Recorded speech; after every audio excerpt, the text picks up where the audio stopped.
We will once more see the waveform of monostable multivibrator. See here, we are applying the trigger inputs here.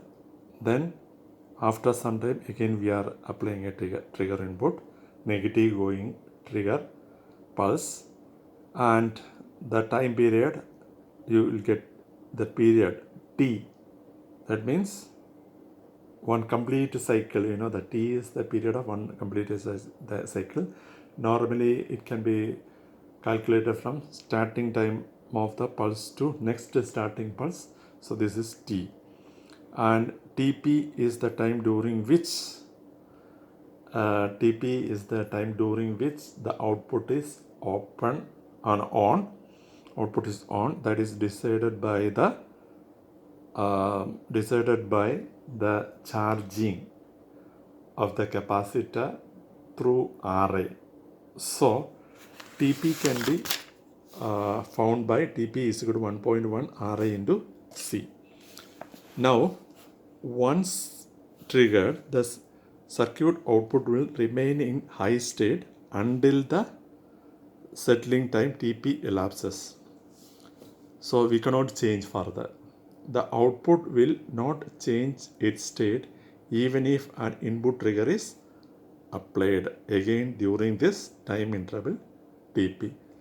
So once triggered, the output remains in high state until the next time TP, until the time TP completes. The output will not change its state even if an input trigger is applied again during this time interval TP. Now if you want to change, then you have to use the reset pin. Now we'll see suppose the circuit of a monostable multivibrator RA is given as 10 kilo ohm. Output pulse width the TP is 10 nanosecond, determining the value of C. So you know that TP is equal to 1.1 RA into C. So now the TP is given as 10 milliseconds. So C is equal to 10 millisecond divided by 1.1 RA. So you are getting 0.909 microfarad. That is equal to almost equal to 1 microfarad. So direct application of this formula. Now the monostable multivibrator applications. The first one is it can be used as a frequency divider. For that, what you need to do is this is the trigger input, negative going pulse. Okay, this is triggering pulses. So T, capital T, you know that starting of the triggering pulse to next starting of the triggering pulse. Suppose it is 0.5 milliseconds. Now if the TP is decided by 1.1 RA into C, the resistor and capacitor is selected in such a way that TP is greater than this T.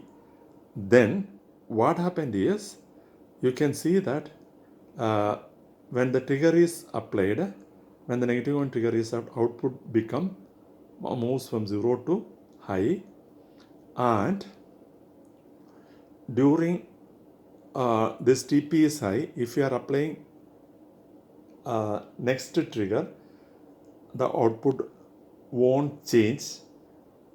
Okay, it will remain like this. It will take its own time. That is TP. Means if it is 0.6 millisecond, after that it will come down to 0. Okay. Then in this case, here there won't be any effect because output, the TP is greater than this. That means output it didn't come back to 0. So during the next negative going pulse, then only output goes to high. So now when you are considering this, the one cycle of the output, that is T on plus T off, is equal to 2 cycle of the input trigger. So when you are calculating the frequency of output is half of the frequency of input. So we are dividing the frequency by 2, frequency divider. So this you have to understand very clearly, that normally once the TP, once it is triggered, during it TP, okay, if you are applying another pulse, there won't be any change. Then you have to see the next pulse for the change in the output. That means during next negative impulse, output again become 0 to high. Here after TP, normally output automatically goes to low. Then it will wait for next output trigger, the input trigger, output goes to 0 to high. When you are comparing the input and output, here this is T and this is again one more T, okay, and output you can see one complete cycle. One cycle is it is equal to 2T, okay, output is output one cycle, okay, TO is equal to 2T input.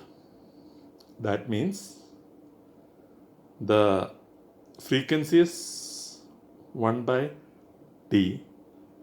When you are doing like that, you can see that this frequency is half of the frequency, the half of input frequency.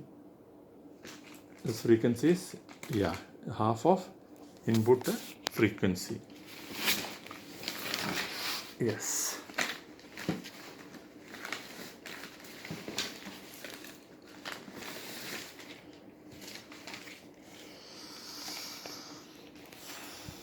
One minute.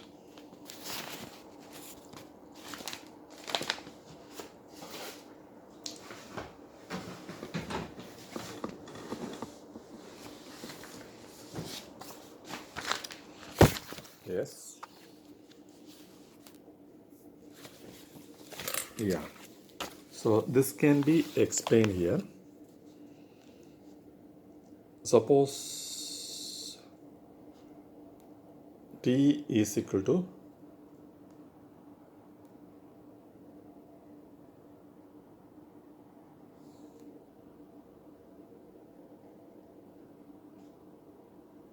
there is some problem in focusing sometime. Now, yes, T is equal to T input, T I put T input is equal to 0.5 millisecond. T output is equal to 2 into T1, that is equal to 1 millisecond. Now here input frequency is 1 by T1, that is equal to 1 by 0.5 millisecond, that is equal to 2 milliseconds. Yeah, this is 2 kilohertz. Now T out is 2 T1, that 1 millisecond. So the frequency equal to 1 by T output, that is equal to 1 by 1 milliseconds, that is equal to 1 kilohertz. Now when you are considering input and output, you can see that output frequency is half of the input frequency. That means it is known as frequency divider. So the frequency divider application is possible because the monostable multi-vibrator cannot be triggered during the timing cycle. It cannot be triggered further during the timing cycle. Okay, monostable multi-vibrator cannot be triggered during the timing cycle. So the timing cycle means during TP it cannot be further, it cannot be triggered. That means this trigger doesn't have any effect on this. Now if you want divide by 3, then TP must be slightly larger than twice the period of the input trigger signal.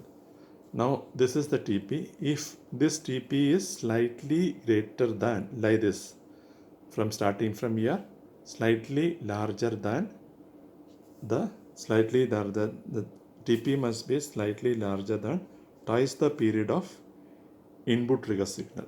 This is one period, this is second period.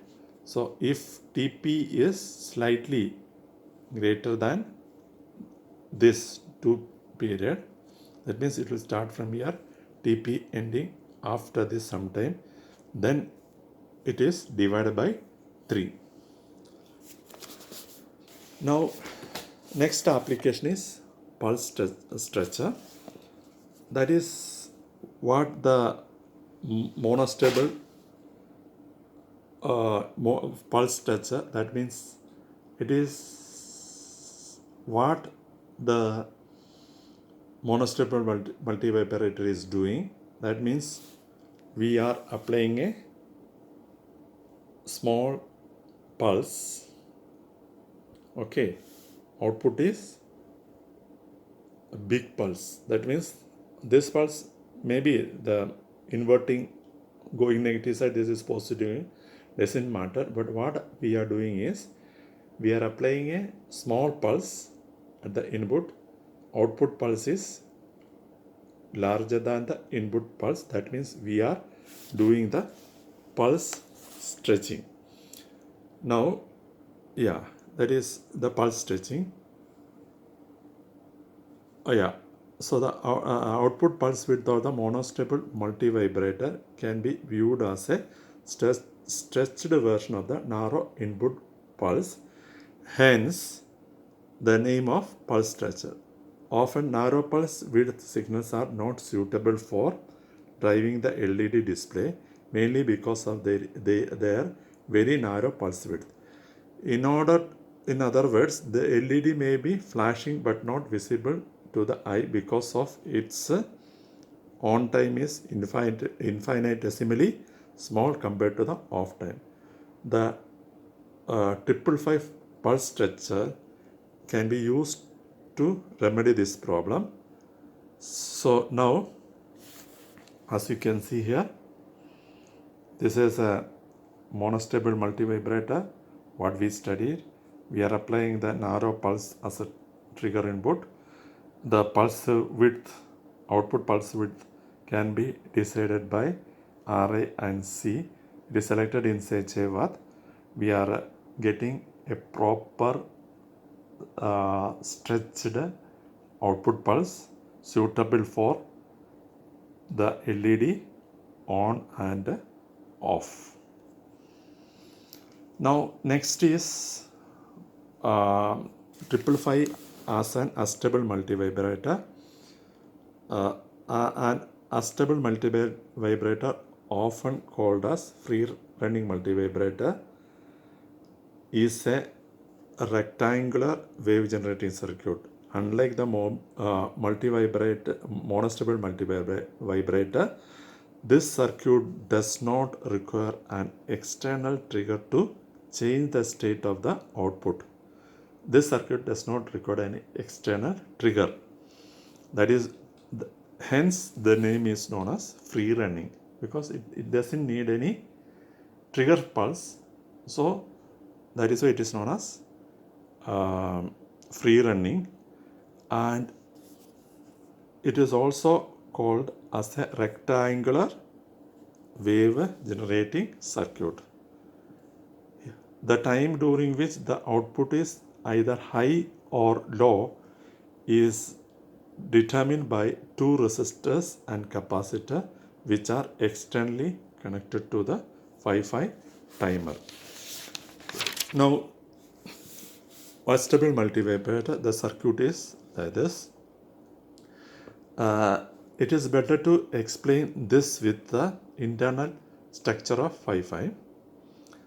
Now, compared to in the monostable multivibrator, 6 and 7 connected together and connected between the RA and C. But here there is one more resistor, that is RB. Instead of 6 and 7 connected, here 6 and 2 are connected, and 6 is nothing but threshold, 7 is nothing but discharge, 2 is nothing but the trigger. 6 and 2 are connected together and it is connected to the capacitor and RB. So normally discharge there, the transistor Q1 is connected and the base of transistor Q1 is connected to the input of output stage or output of the flip-flop. 6 is nothing but threshold, that is one of the comparator 1 input. Other input is connected to 2/3 VCC. 2 is connected to, recollect that 2 is connected to minus terminal of comparator 2 and other input terminal of the comparator 2 is connected to 1/3 VCC. And when comparator 1 output is when comparator 1 output is high, flip-flop output is become high, output becomes 0 and transistor Q1 is on. When comparator 1 output is low and comparator 2 output is high, flip-flop output is low, output is high, transistor is off. So this internal circuit as it is, you have to use, then you can easily understand the working of a stable multivibrator. Now here, what happened is, suppose the voltage across the capacitor, we assume that voltage across the capacitor is above 1/3 VCC. Above 1/3 VCC. Voltage across the capacitor is above 1/3 VCC. Okay, voltage across the capacitor is above 1/3 VCC and this terminal is connected to 6 and 2. Capacitor is connected to 6 and 2.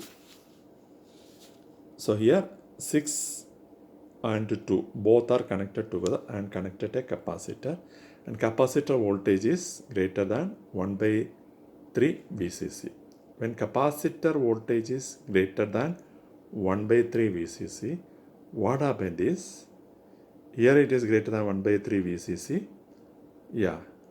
So this will be low and here also this will be also low. Output, what happened to the output?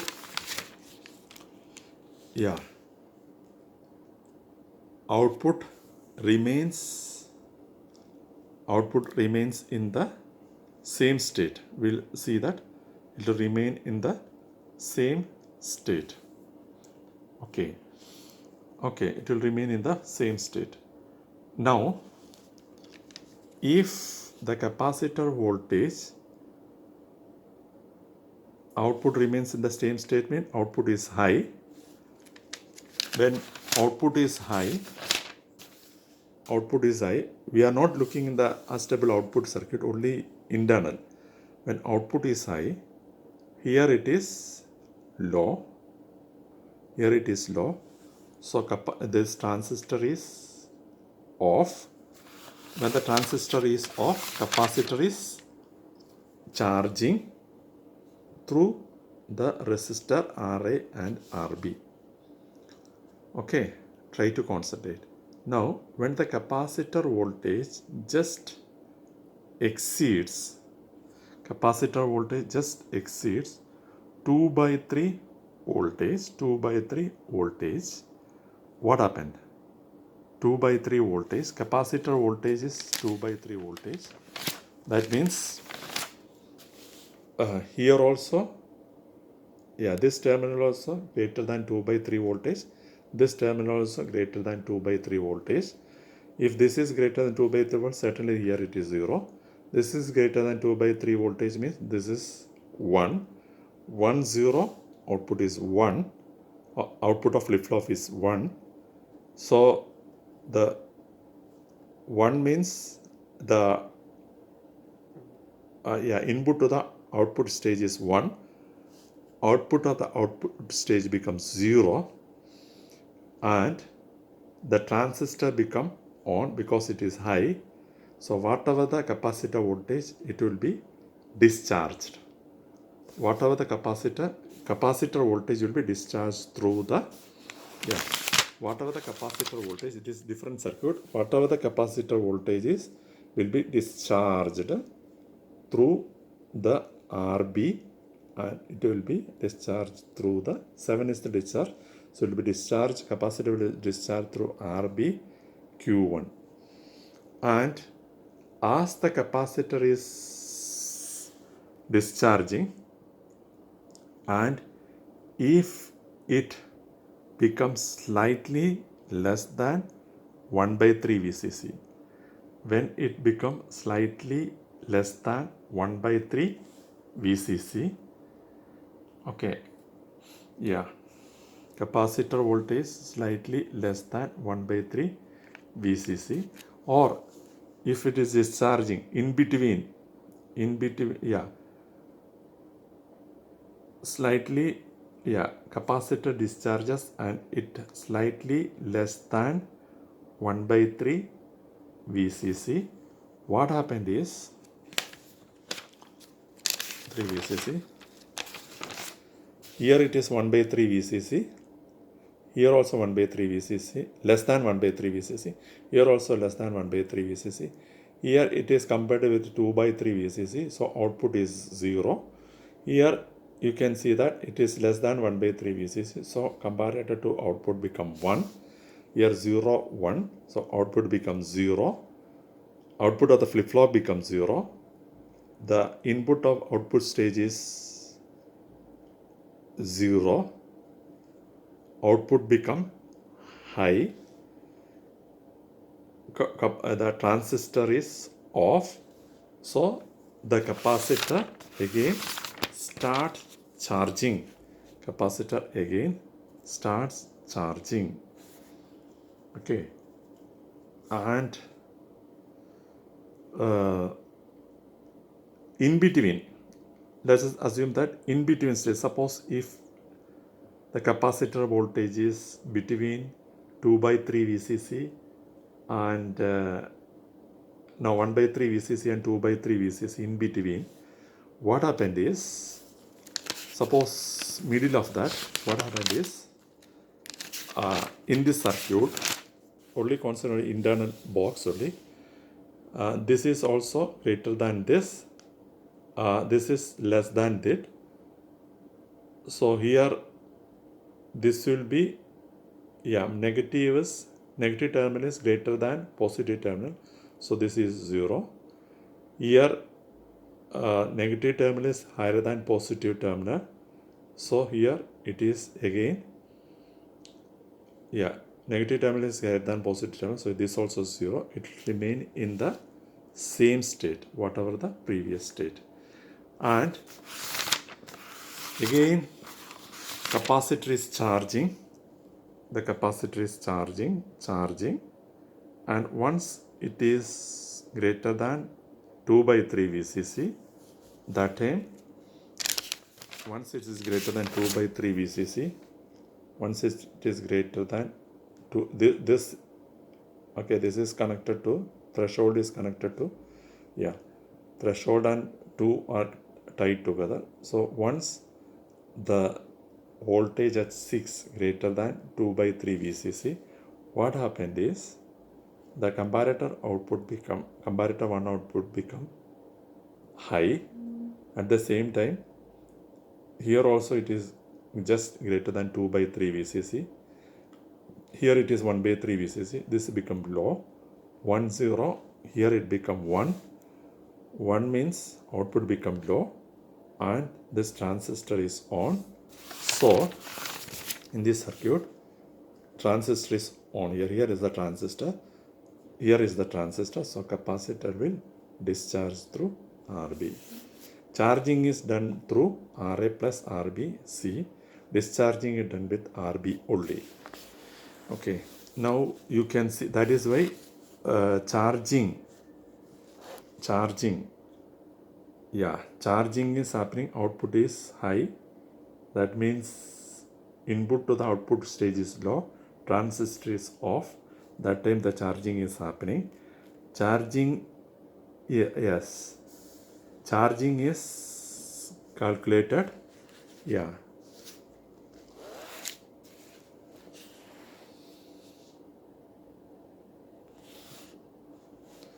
So the charging is given by the equation TC is equal to 0.69 RA plus RB into 0 C, because charging is happening through this resistor RB and C, and discharging TD is only through discharging is only through RB. So TD is 0.69 RB into C. Total T is TC plus TD, that is 0.69 RA plus 2 RB into C. See, when you are adding this two, you are getting RA plus 2 RB into C. Thus, instead the frequency of the oscillation F0 is 1 by T, that is 1 divided by this term, 1 divided by entire term. So 1 by 0.69 is 1.45 divided by RA plus 2 RB into C. Now the duty cycle is T on by total T. Here T on by total T. Okay, so this from here to here is the T. T on is this much. Duty cycle is T on or T charging. This is equal to T on means T charging. Okay, so percentage duty cycle is TC by T into 100, that is RA plus RB divided by RA plus 2 RB into 100. The duty cycle of the square wave is 50%. This means that according to the equation, the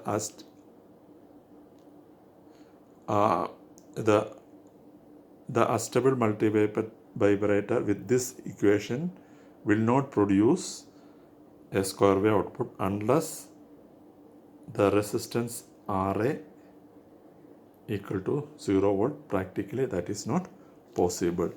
Now there are some methods to make square wave. Here you can see output is not a square wave. T on is high and T off is less. Okay, T is clearly less represent. This is charging TC and this is the discharging. Everything you can see. Now in a stable multivibrator figure, RA is 2.2 kilo ohm, RB is 3.9 kilo ohm, and C is 0.1 microfarad. Determine the positive pulse with TC, negative pulse with TD, and the free running frequency f0. So everything is given. TC is using this equation, TD is using this. T you have to calculate TC plus TD, then free running frequency 1 by T. Okay, so by this using the formula you can calculate it. When you are calculating it, TC is 0.69, 2.2 kilo ohm plus 3.9 kilo ohm. TC is 0.69, RA plus RB into C. C is 0.1 microfarad. So it is 0.421 millisecond. TD is 0.69 into RB into C, 0.1 10 to the power of minus 6. So it is 0.69 milliseconds. So TC plus TD gives total T. So F0 is 1 by total T, that is 0.421 plus 0.269 into 10 to the power of millisecond minus 3. So it is 1.45 kilohertz. Now we will see the adjustable multivibrator applications.